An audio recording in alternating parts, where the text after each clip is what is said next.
রাত তখন ঠিক 2:30। পুরো শহর যখন গভীর ঘুমে আচ্ছন্ন, চারপাশের নিস্তব্ধতা যখন এক অদ্ভুত শূন্যতার কথা মনে করিয়ে দেয়, ঠিক সেই মুহূর্তে অন্ধকারের বুক চিরে বেজে উঠল একটি ফোনের রিংটোন। ঘুম জড়ানো চোখে চরম বিরক্তি নিয়ে বিছানায় হাত বাড়ালো সুমাইয়া। স্ক্রিনের নীল আলোয় চোখ ধাঁধিয়ে গেল তার। একটি মেসেজ, মাত্র কয়েক শব্দের একটি ছোট মেসেজ, কিন্তু সেই কয়েকটি শব্দ পড়ার পর মুহূর্তেই যেন সুমাইয়ার পায়ের নিচের মাটি সরে গেল। তার শ্বাস আটকে এলো, চোখের তারা স্থির হয়ে গেল। সে অবাক হয়ে দেখল মেসেজটিতে লেখা, রিয়া আর নেই, ব্রেন স্ট্রোক, আধ ঘন্টা আগে মারা গেছে। রিয়া, তার সবচেয়ে কাছের বান্ধবী। আজ বিকেলেই তো তারা একসাথে কফি শপে বসে হাসাহাসি করছিল। কালকের পার্টিতে কে কোন ড্রেস পরবে, কোন ব্র্যান্ডের মেকআপ ব্যবহার করবে, আগামী মাসের ট্যুরে কোথায় যাবে, কত শত রঙিন পরিকল্পনা। মাত্র কয়েক ঘন্টা আগেও যে মেয়েটি দুনিয়া সাজানোর স্বপ্নে বিভোর ছিল, সে আর বেঁচে নেই। সুমাইয়ার হাত থেকে ফোনটা ছিটকে পড়ল বিছানায়।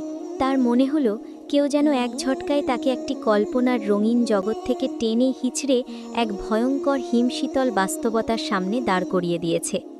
এই তো জীবন, এই তো মানুষের অস্তিত্ব। একটা ছোট্ট রক্তনালী ছিঁড়ে যাওয়া আর সব শেষ। দুনিয়ার সব অহংকার, সব রূপলাবণ্য, সব ব্যাংক ব্যালেন্স, সোশ্যাল মিডিয়ার হাজারো ফলোয়ার, সব কিছু এক নিমিষেই শূন্য। সুমাইয়া ছিল বর্তমান প্রজন্মের সেই অসংখ্য তরুণীদের একজন, যারা দুনিয়ার চাকচিক্য, ফ্যাশন আর সোশ্যাল মিডিয়ার মোহময় এক মাকড়সার জালে আটকে পড়েছিল। তার সকাল শুরু হতো ইনস্টাগ্রামের স্টোরি দিয়ে, আর রাত শেষ হতো নেটফ্লিক্সের কোনো সিরিজ দেখে। রবের ডাকে সাড়া দেওয়ার সময় তার ছিল না। কোরআনের পাতায় ধুলো জমেছিল বছরের পর বছর। মৃত্যুর কথা কেউ মনে করিয়ে দিলে সে বিরক্ত হতো, ভাবত, আরে এখন তো আমার এনজয় করার বয়স, লাইফ একটাই, একটু গুছিয়ে নিই, বয়স হলে তখন নামাজ রোজা করা যাবে। কিন্তু আজ এই গভীর রাতে রিয়ার মৃত্যুর খবর সুমাইয়ার সেই তাসের ঘরকে ধূলিসাৎ করে দিল।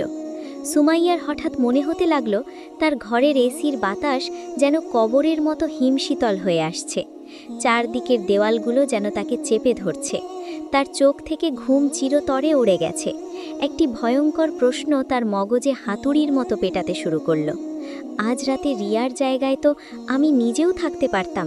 যদি মেসেজটা আমার ফোন থেকে রিয়ার ফোনে যেত, যদি এই মুহূর্তে, ঠিক এই সেকেন্ডে মালাকুল মাউত আজরাইল আলাইহিস সালাম আমার শিয়রে এসে দাঁড়ান, কি হবে আমার? ভয়ে সুমাইয়ার পুরো শরীর থরথর করে কাঁপতে লাগলো। সে তার জীবনের দিকে ফিরে তাকালো। কি অর্জন করেছে সে? কি নিয়ে সে দাঁড়াবে তার রবের সামনে? শুধু কিছু ফ্যাশনেবল কাপড়, কিছু লাইক কমেন্ট আর পাহাড় সম গুনাহের বোঝা? তার মনে পড়ে গেল সেই দিনগুলোর কথা, যখন আজানের ধ্বনি কানে আসার পরও সে কানে ইয়ারফোন গুজে গান শুনত, যখন দিনের কথা শুনলে সে উপহাস করে এড়িয়ে যেত।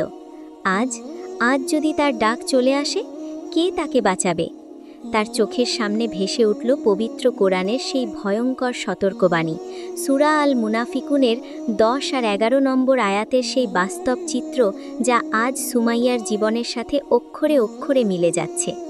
মহান আল্লাহ রাব্বুল আলামিন বলছেন, আমি তোমাদেরকে যা দিয়েছি তা মৃত্যু আসার আগেই ব্যয় করো, অন্যথায় মৃত্যু এলে সে বলবে, হে আমার রব, আমাকে আরও সামান্য কিছু সময়ের জন্য কেন ছাড় দিলে না? তাহলে আমি দান সাদাকা করতাম এবং সৎকর্মশীলদের অন্তর্ভুক্ত হতাম। কিন্তু যখন কারো নির্দিষ্ট সময় উপস্থিত হয়ে যায়, তখন আল্লাহ তাকে কিছুতেই আর অবকাশ দেন না। অবকাশ, আর একটু সময়।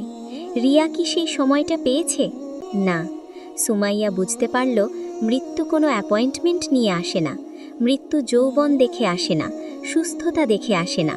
মৃত্যু আসে তার নির্দিষ্ট সময়ে, একদম আচমকা। চরম অনুশোচনার এক ভয়ঙ্কর আগুনের দাউ দাউ করে জ্বলতে শুরু করলো সুমাইয়ার ভেতরটা। তার দম বন্ধ হয়ে আসতে লাগলো। সে আর বিছানায় বসে থাকতে পারল না। পাগলের মতো সে ছুটল ওয়াশরুমের দিকে। আয়নায় নিজের মুখের দিকে তাকালো। যে মুখকে সে ঘন্টার পর ঘন্টা দামি প্রসাধনী দিয়ে সাজাতো, আজ সেই মুখটাকেই তার কাছে ভীষণ অচেনা, ভীষণ অপরাধী মনে হলো। কল ছেড়ে দিয়ে সে অঝরে কাঁদতে শুরু করলো।